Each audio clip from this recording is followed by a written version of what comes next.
We had a case recently where an older adult was bouncing in and out of the hospital emergency room. They finally were referred to PACE, who went into their home. The woman had like 5 dogs. The house was a flea-ridden mess. And so we discovered she was obese. She had COPD, diabetic. What we discovered is the flea bites that she was experiencing were what were leading to the unnecessary hospitalization. So what did? We didn't just keep waiting for her to crash and send her in the hospital. We fumigated her home. We fleed the dogs. We got them on monthly medication so that they could get rid of fleas, and she's been fine. Right? So the solution is not always a medical expenditure. It can be social, it can be environmental, and in this case, it could be related to dogs. So that's a really good example of what we can uniquely do when we're fully resourced.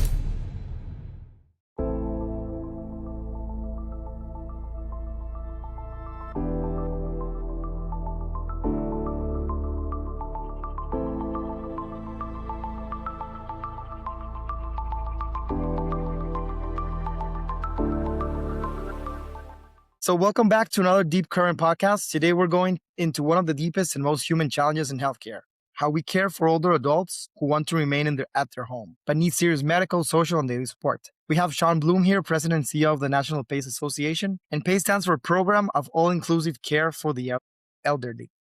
And what makes it interesting is that it's not just a medical program. It brings together primary care, therapy, social work, transportation, meals, personal care, like medical support, everything an elder citizen needs to be able to feel supported at their home. And I think this matters because the future of healthcare is not about hospitals or clinics. I think it's about helping people live safely, dignity, and the communities that they know, that they feel safe and they want to be a part of still. So Shawn, thank you for being here. It's a pleasure to be here. Thank you, Andy. I look forward to the conversation. Looking forward to it as well. So for someone who's never heard about PACE, can you explain it like in plain English? Yeah, absolutely. So many of us have had family members that have aged, and we've observed as they age, they need kind of an increasing amount of support.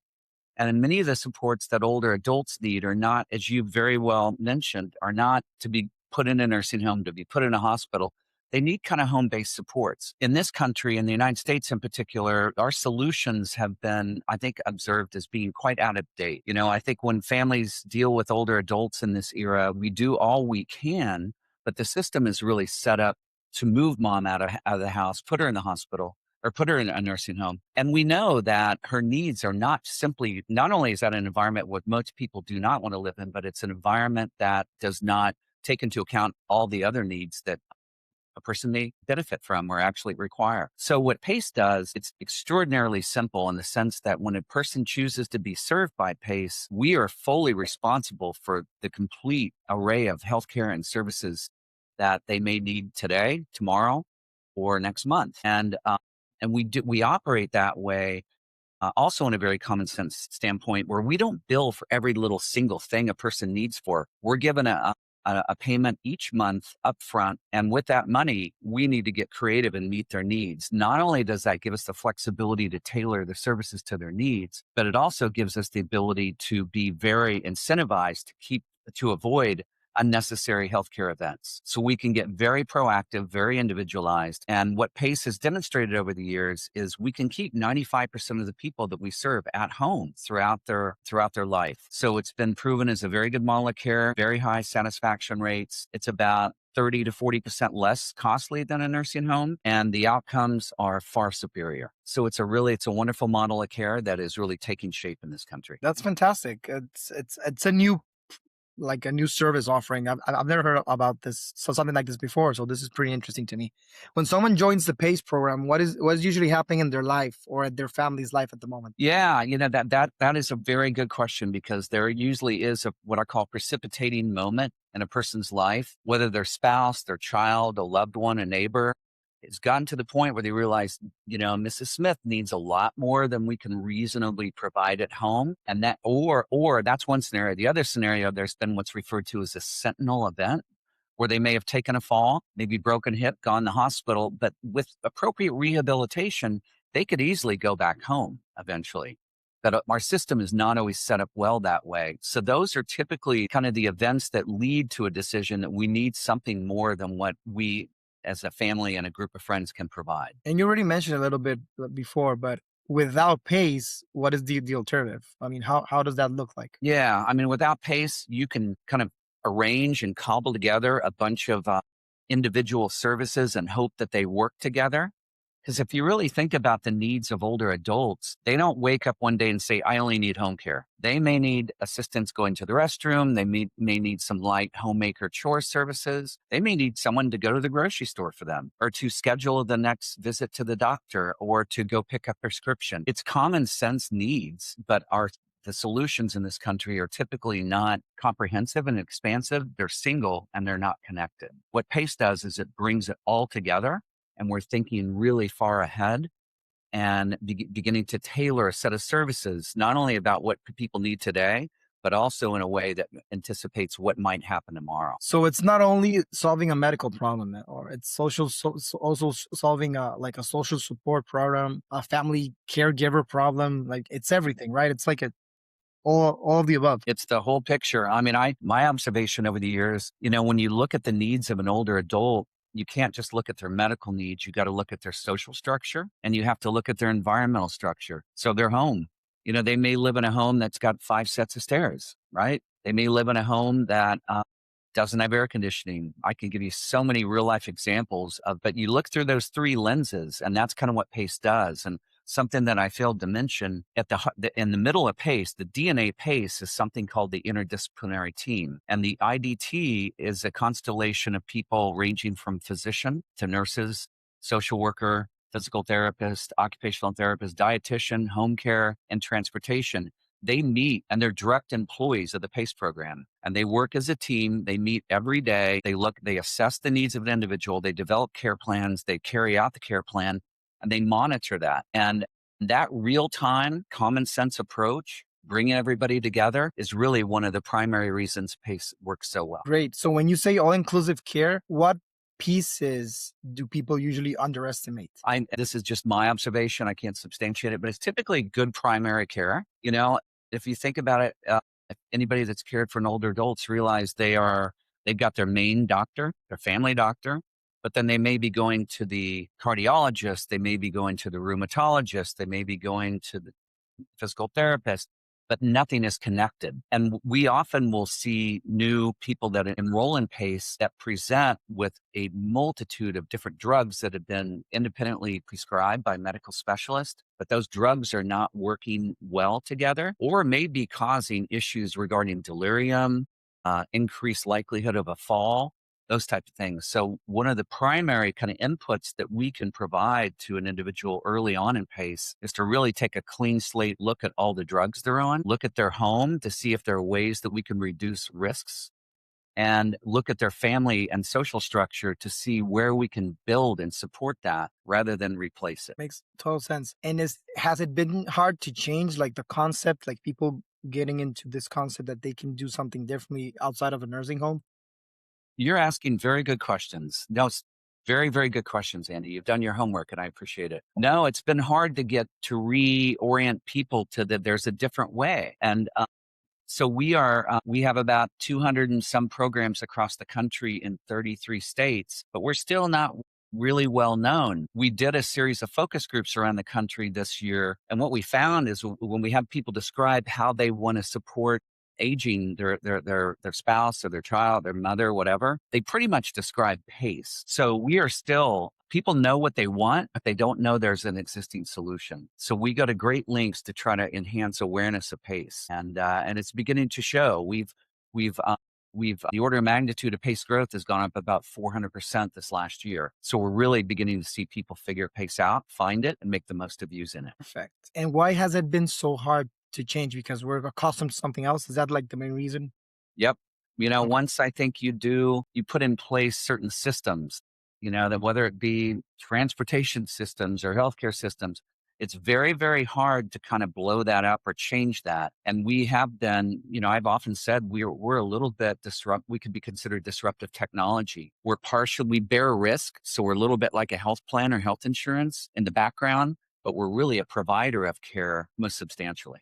And that's hard for people that doesn't exist in this country. It's great. And we've had other guests on the Deep Current Talk, like about care coordination, like different angles, right? We had Deborah Graves spoke about complexity of the Medicaid coordination, and we had Joel Moyer talked about how many healthcare processes rely still on manual follow-up and fragmented workflows. What I find interesting is with PACE that you're dealing with both complex Medicaid, Medicare realities and very human day-to-day operational coordination, right? So Mhm. why has aging in place become such an important topic in healthcare lately? Yeah, I mean, I'd like to believe, and research indicates that, for the better part of the last two or three generations, older adults really would like to age in their homes. They just haven't always had an opportunity to do so, especially, I think, in a social structure like the United States where people are migratory. Very few people live near mom and dad anymore. So mom and dad are there often left on their own.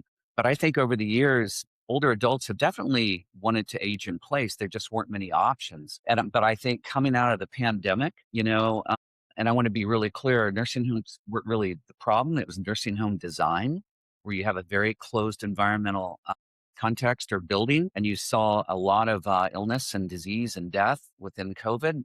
And I think that really branded in people's minds the model that was already one of those that we kind of a last resort option. But I think people are my experience is families and people are much more motivated now to find something other than an institution. Perfect. That's amazing. And why do you think the US healthcare system is still too institution centered when it comes to older adults? Yeah, I think we meant to do the right thing. If you go back, this really stems from what's called the Social Security Act in 1960.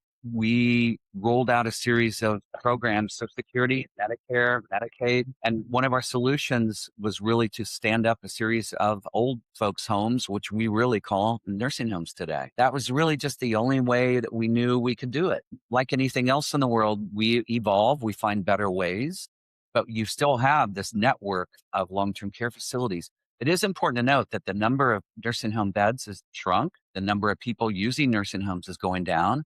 And if you look at the proportion of people that are receiving care of the community, it's the majority of people now. So we are evolving in the right direction. So That is very interesting data. And do you know how long has this change been happening? Like less nursing homes or more people staying in the communities? it really began, I think, in the early 90s. And for what it's worth, in the world that I work in, it's called rebalancing, where you want to really proportionally rebalance care into the community rather than institutions. And for many older adults, they may not need a whole lot of what the nursing home offers. So there's a lot of services they could utilize prior to in the event that they need nursing home care and 24/7 around the clock care. There's a lot of things we can provide them that are more favorable to them, that allow them to stay at home, that are also a lot more cost effective. So it's been it's been it's been a very strong push by the federal government on states under their Medicaid programs to really set up and encourage people to utilize community-based services. Very, very interesting. And there's a different concept, right? Like home care, assisted living, nursing homes, and PACE. The four concepts have similarities, but they're also very different at their core, right? Yeah, they are. They're all very different. Yeah. I mean, Perfect. assisted living is a good reflection of we saw a nursing home like, well, not everybody that needs to be in nursing home needs to be there, but they may need a suitable environment, residential placement. And the answer to that kind of ideal was really the assisted living concept. But we know, and I will say this: home care is wonderful. It is really essential for a lot of people. But for reasons I mentioned earlier, some people may need more than just home care. They may need assistance setting up meetings with the physician, getting their drugs filled, around the home, just simple care coordination, and home care providers are not always in the business of care coordination. Yeah, it's the bare minimum, right? You need Yeah. someone to at least see that they're okay, but they're not necessarily coordinating everything that they need. Makes sense. And we hear a lot of the word dignity in senior care, right? But operationally, it has to mean something very specific. Do we have an answer for that? Like, Yeah, no, no, no. I want to give you a lot of credit for your questions. You've done your homework. I thank appreciate it. you. And they're good and they help bring out, I think, what's important about PACE. So when a person enrolls in PACE, we refer to them as participants. And the reason we say that is they are expected to be actively engaged in establishing their goals of care. Not everybody wants to age the same way. And so when a person enrolls in PACE, the very first thing we do is what's called an interdisciplinary assessment. So the social worker looks at them, the physical therapist, the nurse, the doctor, everybody, and then they put their notes together. And from that, they develop a plan of care in consultation with that participant. And that plan of care often needs to take into account what I call the goals of care. And they can be complex, they can be nuanced, but they generally fall in three buckets. There are a lot of older adults that know they may not have many days left. And so their goal perhaps is to just really focus on, I'm sick of being in pain. I don't care how long I live. I don't care how well I can walk. So we call that kind of a palliative or comfort goal. Another goal is functional. A lot of older adults are very autonomous, very independent. And their definition of dignity, I want to get up and go to the bathroom. I don't care how long I live. I don't care if I fall. I want to function. And then the third goal is really longevity. There are people that just want to live forever. They don't care whether they're bedfast. They don't care how functional they are. They don't care how much pain they are. But those three domains are really what we encourage people to look toward. And they also help guide our clinical interventions. We're not going to be doing a lot of invasive, intense medical procedures on someone that says, I'm going to be dead in 6 months. I want to just be in peace. I spoke to someone today, matter of fact, whose parent was in this situation, and they just said, I don't want any more chemo. I want to go home. I want to live in peace, pain-free. So, everybody's goals change over time. But it's important that they be empowered to express what their needs are up front. And you've mentioned that people want to stay home, of course, and it's their comfort zone, right? But why are we still catching up to that? I mean, at the end of the day, I feel like if you put someone in a nursing home earlier than they need to, it's a lot more costs. There, you mentioned it already. There's a lot less beds or spaces for senior citizens, financially, emotionally, clinically, even. I think it's an issue for this senior citizens. Yeah, no, absolutely. And I think some of it is not for lack of want to stay in the home. It's for lack of alternatives. And I grew up relatively rural area. And if you look at the rural areas of this country and probably other countries as well, you don't have a lot of options. And in many rural markets in particular, you have either the hope that your neighbor can help you, your daughter can help you, or you go to the local nursing home. That's changing, but that still exists today. Okay. No, of course. And it's going to keep changing, ideally, hopefully. I mean, from the outside, pay sounds beautifully simple. I mean, keep seniors supported in their communities, right? But from the operator perspective, I imagine that it's anything but simple. I mean, you have clinical care, transportation, medications, meals, caregivers, everything you've mentioned, documentation, even family communication, that all happening at once. So, what are the hardest operational pieces for PACE as an organization to get right? Yeah. No, you said it. Basically, I would say for new programs, it's learning the back office. And what I mean by that, we receive what are called capitated payments, or they're fixed payments that are calculated on the basis of what the government thinks this person would cost outside of PACE. But the whole, what I call the data technology infrastructure needed to operate as an at-risk health plan, so to speak, is really complicated. Not only on getting paid from Medicare and Medicaid, but even like the Part D, Medicare Part D drug, prescription drug benefit. All these things have different requirements, different moving parts. So for new programs, that's the hardest part. I think for large programs, it's developing and operating systems of care. And do you Whether it have like, be, go ahead. and I'm sorry, I was gonna say that you mentioned like there's a lot of logistics behind and financially as well. Do you have like a custom software or something that you use to keep everything in control? Because it sounds a lot. Yeah, no, that's interesting. You mentioned that. No, by virtue of being relatively small over the years, I would say that our technology is probably in three different areas. One, your classic electronic health record, similar to what you see your doctor doing when you go to a doctor's office. Two, all these customized data solutions that help keep track of scheduling, care planning, recording what happened to Mrs. Smith, what are, the conversation with the daughter. All these things are really not set up well for electronic health records that are designed for an ambulatory episodic doctor visit. That's the second category, and that is evolving. And then the third category is kind of what I call the other, so that we have like transportation logistic management, how to manage all that.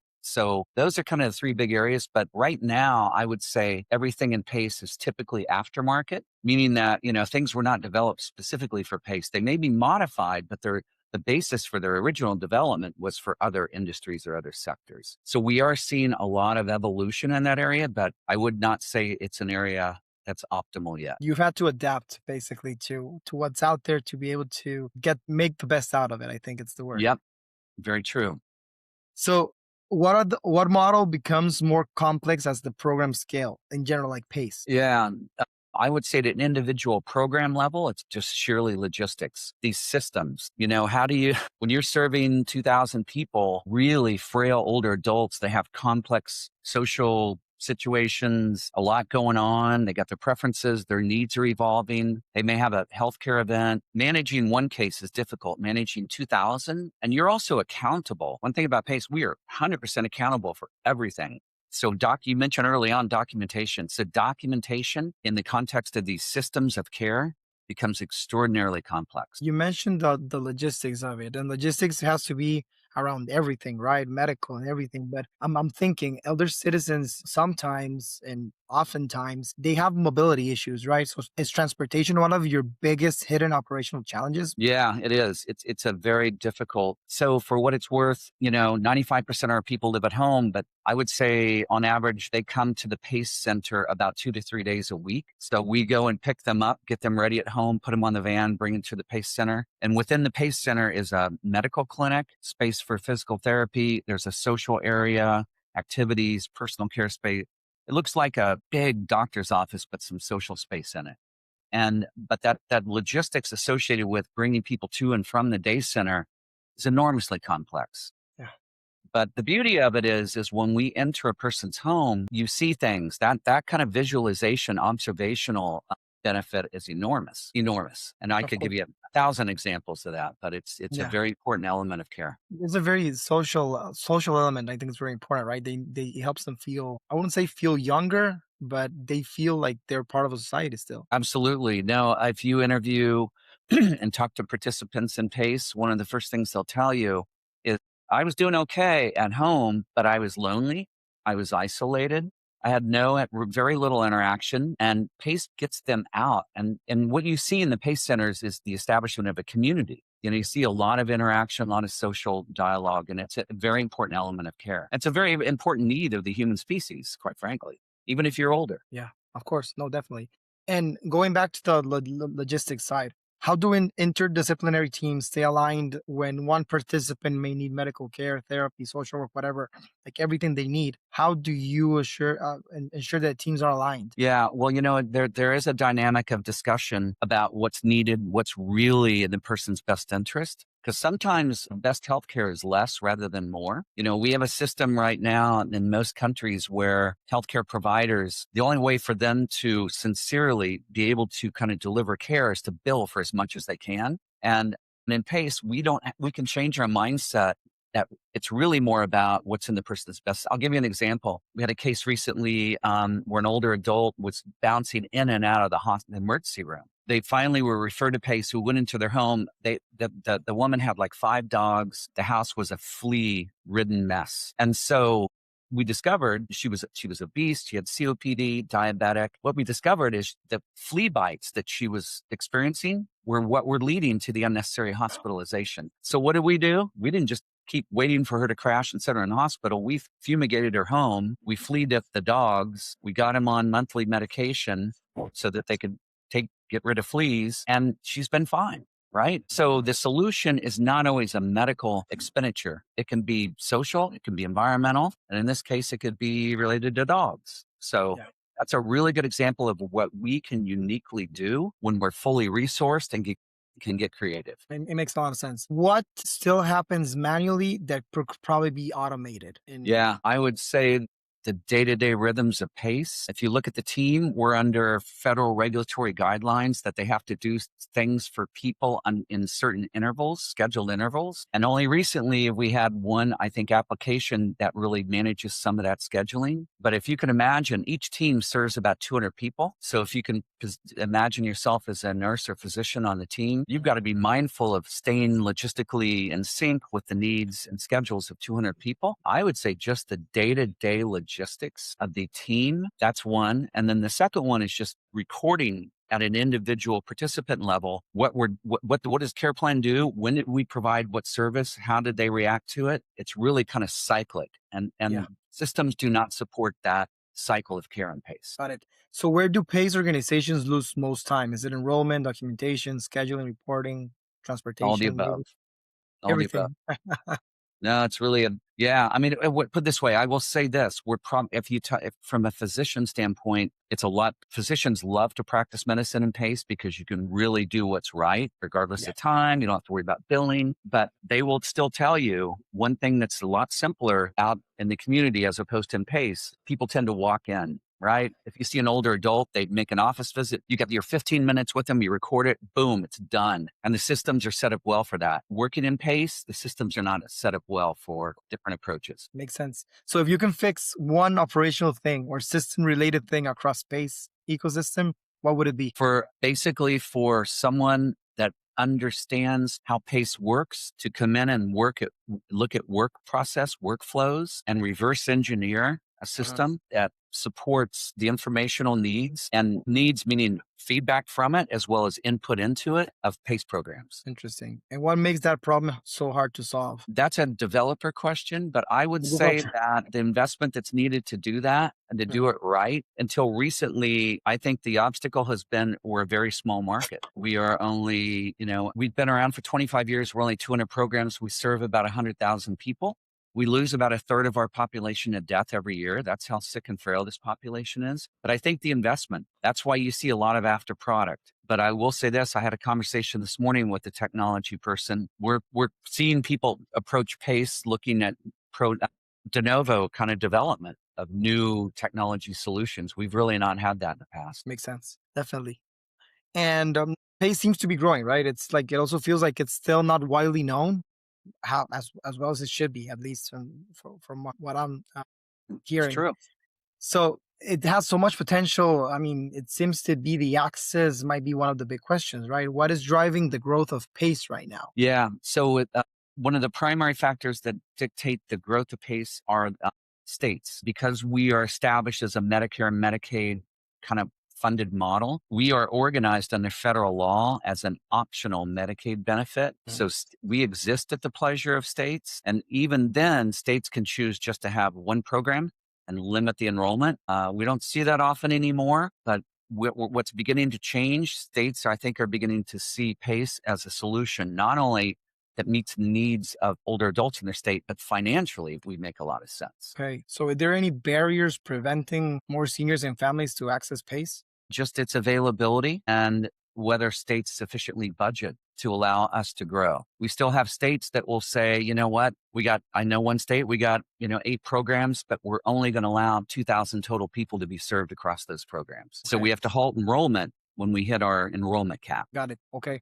So what would need to happen for PACE to become a more mainstream option for families? Like the states being more involved in promoting it more? Yes, to really embrace and see the long term benefits of PACE, the budget predictability, the cost savings, and the complete and absolute alignment with consumer preferences. Okay. If people see those things, and we have states that do, to the extent that you get to that point of awareness, PACE tends to grow and do very well in the states. Okay, gotcha. So do you feel awareness is like the main barrier right now? I do. I do. I really do think that awareness is the main barrier, PACE. And we are getting ready to embark on a pretty significant kind of thought leadership kind of project. We have for years, as I've been saying, we cannot say PACE louder or more frequently and raise awareness. So the approach that we're beginning to take is to what I call meet people where they are. The demographics in this country, if you have an audience, you say how many people are involved in caring for an older adult, majority of hands go up. If you Okay. say what's the most difficult thing about it, it's the complexity of the system and the cost. So we are beginning to talk about PACE in a broader social context, trying to kind of appeal to the challenges that almost every human in this country has experienced in caring for an older adult, Yeah. the burden, the complexity, the cost. So that's taking Makes shape. sense. And who needs to understand PACE better? Is it the families, the physicians, the hospitals, the payers, policymakers, referral partners? Is it Yeah, I everyone? think it's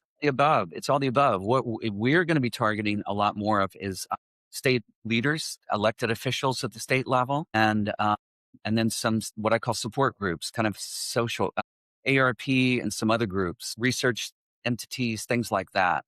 But mostly elected officials. Okay. So. Politicians then. Shout out to the politicians then. So going into the technology a little bit more, Mhm. where do you see technology helping PACE over the next few years? Yeah, I think so many different ways. We also, I mentioned what I call the operational technology, recording the diagnosis, the office visit in the clinic, and all the surrounding interdisciplinary team needs. But there's also an area of kind of more home monitor in the in-home technology. And where we're challenged a little bit is about half our folks have some diagnosis of dementia. And so this is not, a really well-to-do, cognitively intact population that we serve. So if you go out and look at really kind of very advanced in-home technology, healthcare technology, it is not within the grasp of your typical 82-year-old woman that has 4 chronic diseases and dementia. So, but we have yet to really crack the egg about what would work. Our only solution, and we scrambled and found this right at the early phases of the pandemic, was just a tablet. It was GramPad. We put that in the hands of about everybody served by PACE, and it was a communication device. And we used it for check-ins. We used it for activities. We used it for clinical monitoring, a variety of different things, medication reminders, but it was really a kind of a first step. And it has opened up, I think, the eyes of our members, but our members have been sold, PACE programs have been sold so many things that don't fit aftermarket that they're really, they become skeptical.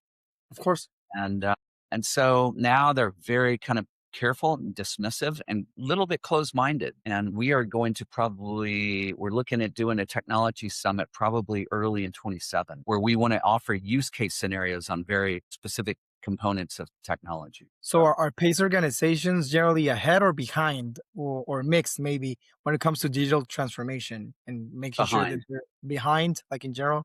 That's where we need a little bit more. And you also mentioned workflows, right? We had Ernie on a podcast before. He was talking about admin automation. It was Yeah. one of the things that stood up a lot in healthcare teams is that they often know exactly what needs to be improved, but then it stay behind because of the work they're doing, right? They keep busy with the operation and they never fix it. So do you think that's happening in the PACE world too? Like where teams know exactly that the workflow needs to be improved and the processes need to be improved, but the capacity becomes a bottleneck. Yes, yes, yes, yes. So is it staffing, capacity, technology, or is it's everything? I think it's all the above. I Mhm. think in any given program, I'm sure the challenges span across all those different areas that you mentioned. Right. And it has it been like since forever? I mean, we're always been behind and we're trying to catch up. Yeah, I would say the last decade in particular, I think we've somewhat fallen behind. We don't have a lot of tools, in their defense. AI has only kind of emerged on the scene last couple of years. And I know some programs that have put in place. We have one PACE program that's sponsored by 2 brothers that one worked at Google and the other worked at Uber. They're very technologically minded. They built some technology stacks, and it's really impressive what they've done. I think our average PACE program, which are really more clinically minded individuals, I think they would struggle with using that because they're not as sophisticated as these 2 brothers are. Of course. Of course. And you mentioned it already. So go moving forward to AI. And I want to ask it carefully because AI gets overhyped usually. But in your view, do you think where can AI realistically help senior care without creating risk or losing the human touch? Because you already mentioned it, right? They're not as technological as other people. So and we need to keep the human touch as well with the elder citizens. I think it's in 2 areas. One, to automate the back office functions. That I think there's huge opportunity in PACE to really automate all these functions that I mentioned are complicated, many of which require contracting out various functions outside of PACE and entrusting vendors to do these things that are very individualized, but really need to be looked at together. And then 2, I think the issue of predictive analytics using diagnostic and utilization data. So you've got a 82-year-old woman, as I mentioned, Mrs. Smith. She presents with XYZ. Look back in your data and say, let the past inform the future clinically. So predictive analytics, that is where it's at in terms of care delivery. No, of course. And it makes sense because to be honest, AI needs data to be fed. Otherwise it doesn't work. So AI works only on the data that you provide. Yep. So if you have those analytics already established, then the AI can work. It's magic. So I Yep. agree with you. I think it's the proper way to see it. Hmm. And healthcare, I mean, staffing is a major pain, right? It's Yeah. always been. You need different types of areas of expertise. And so what are the workforce challenges at that PACE organizations are facing today? Yeah, we're lucky. I mean, we're a lot better than most other healthcare providers, but we still have challenges. We had programs, I'd say right in the middle of the pandemic, they had to halt enrollment because they could not hire enough staff. Nurses, doctors, physical therapists, those are very, very challenging for us. And then I'll just say, even more so, I think the most challenging is really healthcare leadership. To run a PACE program is very different than running a nursing home or a hospital or a health plan. It's a very different approach to care, and we struggle as we grow to find new leaders because with anything new, there isn't this network of people with deep experience in PACE. So there's a lot of on-the-job training. So we are in the process of building out some leadership training. That's probably the biggest challenge in my view. And is it that we have workforce shortages, or is it like higher retention? What is like the main issue? The lack of experience of people when they come to PACE.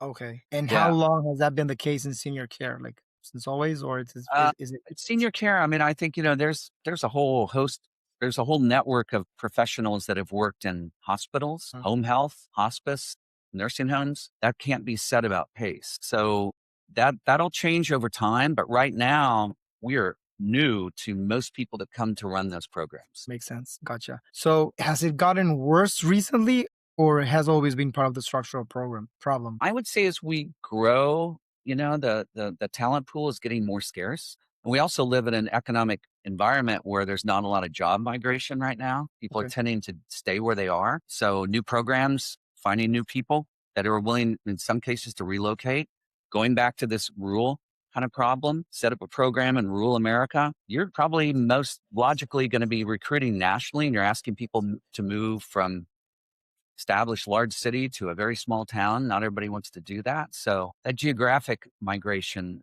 relocation is a challenge as well. Got it. No, of course. And I wanna switch it over to the perspective of the future, right? And your leadership ideal. So you have been involved in the space for a long time, right? What has changed the most? It's gotten much more, I think the regulatory structures have gotten much more complex. The environment or market around PACE has become a lot more complicated and sophisticated. And we've seen it used to be there were very clear sectors in healthcare. Now the lines in between, there are all these different things. The lines of distinction are blurring. And I think that's harder for consumers to get their head around too. Yeah, of course. What to develop or what to create that provides better service in general.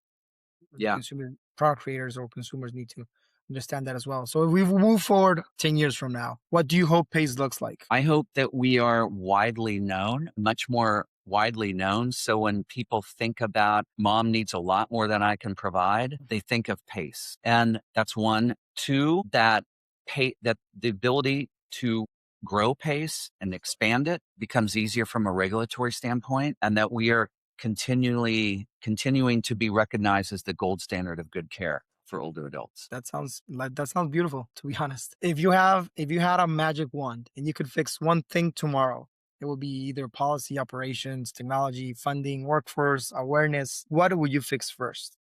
Yeah, I would go into federal statute. I know the sentence, and I would redesignate or reclassify PACE as a mandatory Medicaid service. And I would, period. Yeah, that's it. It- Yeah. That's it. We'd be in a very different place. And how long has that been the thing you would fix? I mean, has that been the back of your mind for a while? 20 years. Okay. Yeah. So it's a major issue for sure. Yeah, we're constantly convincing states you should do this, move forward. You know what I mean? So that's what I would fix. That's a little bit of a heavy-handed approach, but I get pretty indignant in saying it should be as easy to find and get into a PACE program as it is a nursing home. And that's not the case today. Yeah. So I want to close with some specific questions around like for families listening that you may have an aging parent or loved one. What signs should make them explore whether PACE is an option? Yeah, I would say to any family that's caring for an older adult, my advice to you would be don't wait for a crisis to make a plan. Mom or dad are not going to be the same tomorrow as they are today. Typically, for an older adult, things happen quickly and you're left in a position of crisis where you've got to scramble and make some decisions. Educate yourself about what exists in the community. Think about orient yourself to those things. Know where mom or dad's preferences are and begin to develop a plan looking forward. I would say several months, even a year ahead. And so consider PACE. They're Yeah. probably one of the highest rates of satisfaction. and in particular, not only the people we serve, but the family caregivers as well. And now the other side of the coin for healthcare leaders listening, what should they be paying more attention to in senior care? I would think the comprehensive needs of individuals, they don't just bounce between the doctor's office and home care and the hospital and PT. Look at PACE is the most perfect assembly model of care that brings together all the services needed by older adults as they age into one system. That sophistication, that model, that approach is so strategically important as a competency for, I don't care whether you're Johns Hopkins, the Mayo Mhm. Clinic. Learning how to provide comprehensive integrated care is, I think, the most superior competency needed in healthcare today. I love that answer. I love that answer. Thank you. It's fantastic. And where can people learn more about MPA and PACE? Yeah, you go to our website. It's NPA online, like Nancy Paul Apple online.org. You can look for a PACE program near you. Mhm. Lots of free information, lots of good informative information about where PACE is, what it is, and all the benefits that have been recorded and documented over the years. Perfect. So, Shawn, thank you for joining Deep Current. What I appreciate about this conversation is that PACE is not only about the healthcare model per se, it's more about a coordination model, dignity model, family support model. So it's pretty interesting. And I think where healthcare is going, the future is not about facilities or more appointments, it's better connected care around the person. So thanks again for being here. Thank you very much, Andy. It's really been a pleasure. I appreciate the conversation. Hopefully we can stay in touch. And if you do not follow Deep Current Podcast, follow us. We're on YouTube and Spotify. You can search us as Deep Current by Oceans. I Have a good will. day, everyone. Thank you very much. Thanks, Andy. You have a good one. You too.